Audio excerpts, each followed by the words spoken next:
Everyone knows sir that allopathy में, या जिसको हम आमतौर पे अभी कन्वेंशनल मेडिसिन कह के एड्रेस करेंगे मोस्ट ऑफ द टाइम, उसमें प्रॉफिटेबिलिटी ज्यादा है। तो कुछ ऐसा आपके मन में आया कि शायद मैं जो स्ट्रीम सिलेक्ट करना जा रहा हूं उसमें स्ट्रगल मुझे ज्यादा करना पड़ेगा इन टर्म्स ऑफ अर्निंग, या आपने ये मेडिसिन सिस्टम जो है उसको पॉपुलराइज करना, इसको अपना मेन उद्देश्य लेके आप चले, कैसे आपने नहीं, मैं यहाँ पे आपको थोड़ा सा करेक्ट कर दूं कि मेरा माइंड उस टाइम पे भी क्लियर था और आज भी मैं इस चीज के लिए बड़ा क्लियर हूं कि होम्योपैथी में लोगों को ऐसा मिसकंसेप्शन है, या आने वाले जो जो बडिंग डॉक्टर्स हैं उनको भी इस तरह का मिसकंसेप्शन है कि कहीं ना कहीं जो है वो होम्योपैथी में पैसा कम बनता है। बट मेरी ऐसी सोच नहीं है। मेरा तकरीबन उस जमाने में जिस टाइम पे मैंने डिसीजन मेकिंग किया तब भी मुझे ऐसा ही लगता था कि होम्योपैथी जो है वो हम लोग अच्छा कर सकते हैं, बट यहां पर रिसर्च और डेवलपमेंट की कमी है। और शायद मेरा स्ट्रगल वहीं से शुरू हो गया 1998 से और लेकर के और आज तक। मैं ऐसा देखता हूं कि पिछले 25 सालों में जो बदलाव आया है, 25-27 सालों में हिंदुस्तान के अंदर सबसे ज्यादा होम्योपैथी में काम हुआ है।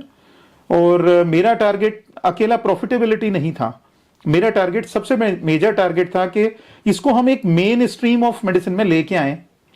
फॉर एग्जांपल, आज मेरे पास हजारों ही पेशेंट ऐसे हैं जिनको अगर बुखार, जुकाम, खांसी, कुछ नॉर्मल कुछ भी होगा, छोटे से छोटा रोग भी होगा, छोटे से छोटा प्रॉब्लम भी होगा, तो they will look for homeopathy. और पेशेंट आते हैं क्लिनिक में, आपने शायद, आप तो पर्सनली भी क्लिनिक में आपने विजिट भी किया है, आपने देखा होगा कि जब पेशेंट आते हैं, सपोज किसी को पेट दर्द हो रहा है, अब पेट दर्द हो रहा है उस टाइम पे, या सिर दर्द हो रहा है, तो बीपी चेक किया तो बीपी नॉर्मल है, सिर दर्द का रीजन पूछा तो वो मालूम पड़ गया, पेट दर्द हो रहा है तो पेट दर्द का रीजन पूछा, उसके हिसाब से दवाई दी। हम पेशेंट को वहीं पर बिठा लेते हैं। ठीक है, हम एलोपैथी की तरह नहीं करते कि हमने पैरासीटामोल की गोली दी और हमने छोड़ दिया। ठीक है, हम पेशेंट को दवाई देते हैं और बिठाते हैं। और पिछले 20-22 साल से मेरे क्लिनिक में एक्यूट केसेस, तकरीबन एक्यूट केसेस हमारे सारे हम लोग इसी तरीके से टैकल करते हैं।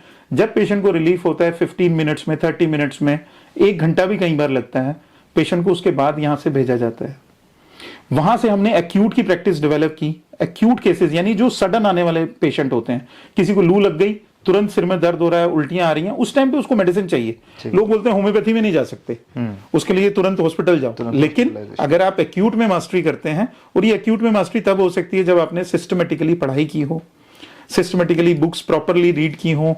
और अब तो जो नेशनल कमीशन ऑफ होम्योपैथी बना है हिंदुस्तान में, उसकी वजह से बहुत ही जो एजुकेशन का लेवल है, पहले से मैं कहूंगा तकरीबन 50 टाइम्स बेटर हो गया, जो आज से 20 साल पहले था। तो आपकी बात का जवाब मेरे ख्याल से वहां से आ जाता है